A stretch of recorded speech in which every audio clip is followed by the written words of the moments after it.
حضرت محمد صلی اللہ علیہ وسلم کی سیرت۔ ہمارے پیارے نبی حضرت محمد صلی اللہ علیہ وسلم بہت عظیم ہستی ہے۔ آپ کا شمار کسی عام انسان کے ساتھ نہیں کیا جا سکتا۔ آپ صلی اللہ علیہ وسلم اللہ تبارک و تعالیٰ کے محبوب اور سب سے آخری پیغمبر ہیں۔ آپ سے ہی ساری دنیا میں اسلام پھیلا۔ آپ کے اخلاق کی جتنی بھی تعریف کی جائے اتنی کم ہے۔ آپ کی خوش اخلاقی نے سب کے دلوں کو جیت لیا اور بت پرست بھی کلمہ پڑھ کر مسلمان ہو گئے۔ آپ بے حد رحم دل تھے۔ اللہ تبارک و تعالیٰ نے آپ کو دنیا میں ظلم ختم کرنے کے لیے بھیجا۔ آپ کی سیرت کے بارے میں کوئی کیا گفتگو کر سکتا ہے؟ ہمارے پیارے نبی صلی اللہ علیہ وسلم کی زندگی کے دو پہلو ہیں، ذات مصطفیٰ اور صفات مصطفیٰ۔ ان پہلوؤں پر لکھتے لکھتے ہاتھ تھک جائیں گے، زبان ذکر کرتے کرتے خاموش ہو جائے گی، محدث تفسیر کرتے کرتے موت کی آغوش میں چلے گئے، مگر ذات مصطفیٰ اور صفات مصطفیٰ پر ایک باب بھی مکمل نہ ہوا۔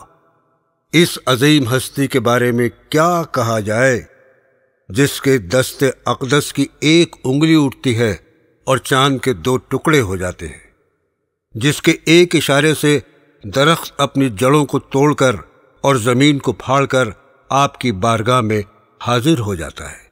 اس ہستی کی نگاہ اٹھتی ہے تو سراقہ اپنے گھوڑے کے ساتھ زمین میں دھس جاتا ہے، اور جب آپ کی نگاہ رحمت اٹھتی ہے تو سراقہ گھوڑے کے ساتھ زمین سے نکل آتا ہے۔ جس پیکر نور پر طائف کی بستی میں ظلم کے پہاڑ توڑے گئے، مگر زبان مقدس سے بد دعا تک نہ نکلی، بلکہ بقول قلندر لاہوری آپ صلی اللہ علیہ وسلم نے دعا مانگی، الہی قوم کو چشم بصیرت دے، بے خبر ہیں بیچارے، تو انہیں نور ہدایت دے۔ نبی کریم صلی اللہ علیہ وسلم کی رحمت کا یہ عالم تھا کہ آپ نے بغیر سختی کیے حضرت عبداللہ بن عباس رضی اللہ تعالی عنہ جیسے مفسر قرآن تیار فرمائے، جن کی تفسیر قرآن سے دنیا قیامت تک فائدہ اٹھائے گی، اور بحیثیت جنرل ایسے سپہ سالار پیدا کیے جنہیں زمانہ خالد بن ولید رضی اللہ تعالی عنہ کے نام سے جانتا ہے۔ آپ نے سچائی کی تربیت دی تو صدیق اکبر رضی اللہ تعالی عنہ بنا دیا۔ آپ نے عدل کا درس دیا تو فاروق اعظم رضی اللہ تعالی عنہ بنا دیا۔ آپ نے سخاوت کی نگاہ اٹھائی تو عثمان غنی رضی اللہ تعالی عنہ بنا دیا، اور مکتبہ شجاعت میں علی شیر خدا رضی اللہ تعالی عنہ بنا دیا۔ آپ کے اخلاق سے امن و امان کا پیغام عرب سے نکل کر پوری دنیا میں پھیل گیا۔ حضرت محمد صلی اللہ علیہ وسلم کی سیرت نہ کہ صرف عرب بلکہ پوری دنیا کے لیے نمونہ بن گئی، اور آپ انسان کامل کہلائے۔ آپ بچوں، بوڑھوں، عورتوں، جانوروں، قوم در قوم، ملک در ملک، یہاں تک کہ بے جان اور نباتات کے لیے مثال بن کر آئے۔ اللہ تعالیٰ سورہ قلم میں فرماتا ہے، اے محمد، تم اپنے پروردگار کے فضل سے دیوانے نہیں ہو، اور تمہارے لیے بے انتہا اجر ہے، اور تمہارے اخلاق بڑے اعلیٰ ہیں۔ سو ان قریب تم بھی دیکھ لو گے کہ یہ کافر بھی دیکھ لیں گے، تم میں سے کون دیوانہ ہے۔ تمہارا پروردگار اس کو بھی خوب جانتا ہے جو اس کے راستے سے بھٹک گیا ہے، اور ان کو بھی خوب جانتا ہے جو سیدھے راستے پر چل رہا ہے۔ تو تم جھٹلانے والوں کا کہا مت ماننا۔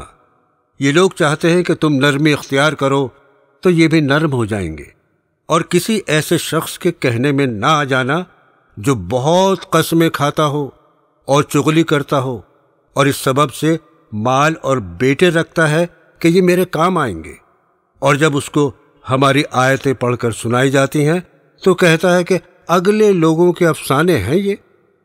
اس ارشاد ربی کا ثبوت حضرت صلی اللہ علیہ وسلم کی روزمرہ کی زندگی سے ملتا ہے۔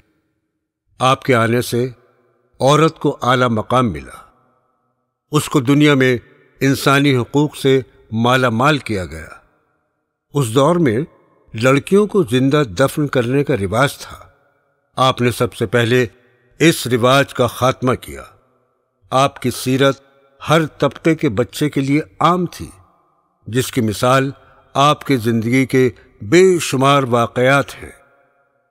ایک مرتبہ آپ عید کی نماز پڑھ کر واپس آ رہے تھے کہ آپ نے ایک بچے کو دیکھا جو مایوس بیٹھا تھا۔ آپ اس کو اپنے گھر لے آئے، اس کے سر پر شفقت کا ہاتھ رکھا اور کھانا کھلایا۔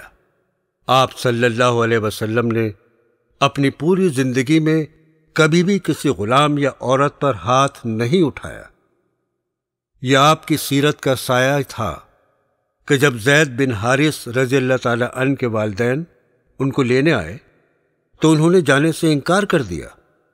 اسی طرح ایک مرتبہ آپ نے ایک حبشی کی آنکھوں پر ہاتھ رکھا تو اس حبشی کی آنکھوں میں دوبارہ روشنی آ گئی جو کافی عرصے سے جا چکی تھی۔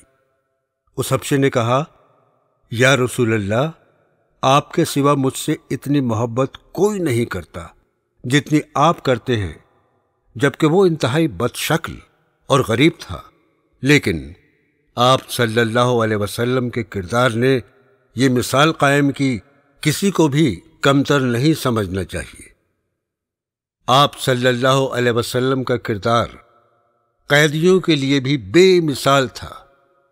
ایک جنگ کے موقع پر کچھ قیدی رسیوں سے بندھے ہوئے تھے، اس میں آپ کے چچا عباس بھی تھے۔ رسیاں چونکہ مضبوطی سے بندھی ہوئی تھیں، جس کے سبب وہ کرا رہے تھے۔ آپ صلی اللہ علیہ وسلم جانتے تھے کہ عباس انتہائی آرام دہ زندگی میں پلے بڑھے ہیں، ان سے یہ سختی برداشت نہیں ہو پا رہی۔ اس عالم میں حضور صلی اللہ علیہ وسلم بڑے بے چین اور پریشان تھے کہ اچانک کرانے کی آواز آنی بند ہو گئی۔ آپ نے صحابہ اکرام سے اس کی وجہ پوچھی تو انہوں نے کہا، ہم نے ان کی رسیاں کھول دی ہیں، ہم سے آپ کی پریشانی دیکھی نہیں جا رہی تھی۔ آپ صلی اللہ علیہ وسلم نے فرمایا، سب قیدیوں کی رسیاں کھول دو۔ یہ تھا آپ کا انصاف۔ ایک بار آپ صلی اللہ علیہ وسلم نے دیکھا کہ ایک بہت ہی کمزور اونٹ اپنے مالک کے ساتھ جا رہا تھا۔ آپ کو دیکھ کر اونٹ رک گیا۔ آپ اونٹ کے قریب آئے اور اس کے مالک سے کہا، دیکھو، تمہارا اونٹ بہت کمزور ہے، وہ مجھ سے تمہاری شکایت کر رہا ہے، تم اس کو پیٹ بھر کر کھانا نہیں دیتے ہو اور اس سے کام بہت زیادہ لیتے ہو۔ مالک نے جب حضور صلی اللہ علیہ وسلم کی بات سنی تو بہت شرمندہ ہوا اور اونٹ کو پیٹ بھر کھانا کھلانے کا وعدہ کیا، اور یہ بھی وعدہ کیا کہ اب میں اس اونٹ سے زیادہ کام نہیں لوں گا۔ ایک بار حضرت عائشہ رضی اللہ تعالی عنہا اور حضرت حفصہ رضی اللہ تعالی عنہ نے حضرت صفیہ رضی اللہ تعالی عنہ سے کہا، ہم تم سے افضل ہیں کیونکہ ہم حضور صلی اللہ علیہ وسلم کی ازواج اور چچا کی بیٹیاں ہیں۔ اس بات کا ذکر حضرت صفیہ رضی اللہ تعالی عنہ نے آپ صلی اللہ علیہ وسلم سے کیا۔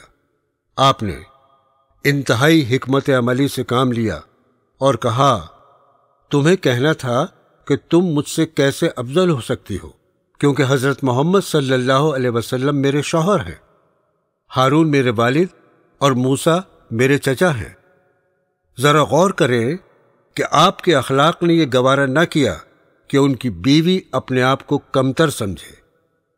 یہ تمام اخلاق تو جانداروں کے لیے تھے، مگر نباتات بھی آپ کی اطاعت میں جھک جاتے تھے، آپ کی رحمت اور شفقت سے محرومی کو محسوس کرتے تھے۔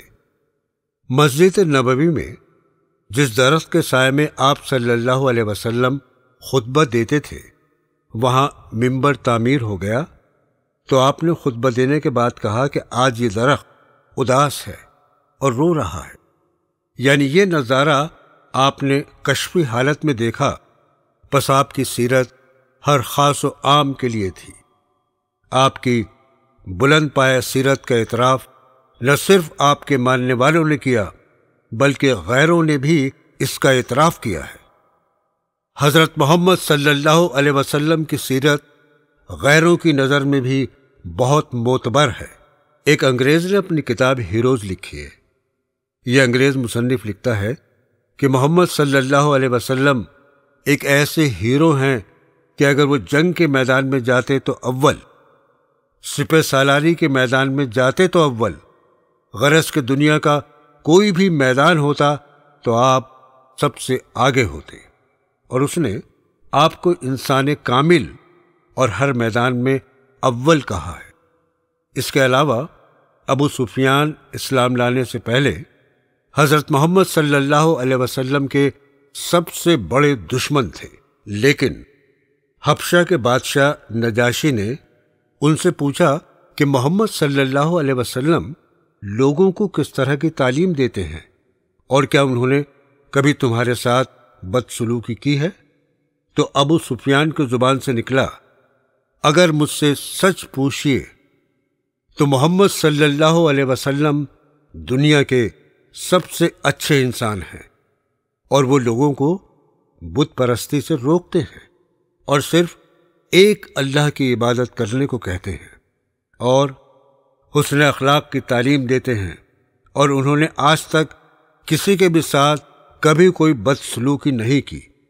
یہ تھی آپ صلی اللہ علیہ وسلم کی سیرت کہ ایک دشمن بھی سچی بات کہنے سے نہیں رکا، اور یہی وجہ ہے آپ کو غیروں نے، اپنوں نے، دوستوں نے، غلاموں نے، غرض کے ہر ایک انسان نے آپ کی تعلیم کو تسلیم کیا۔ اس لیے ہمیں چاہیے کہ ہم حضرت محمد صلی اللہ علیہ وسلم کی سیرت پر عمل کریں۔ یہی عمل ہم سب کو گناہوں سے نجات دلائے گا اور جنت تک پہنچائے گا۔ اللہ تعالی ہم سب کو حضرت محمد صلی اللہ علیہ وسلم کی سیرت پر چلنے کی توفیق عطا فرمائے، آمین ثم آمین۔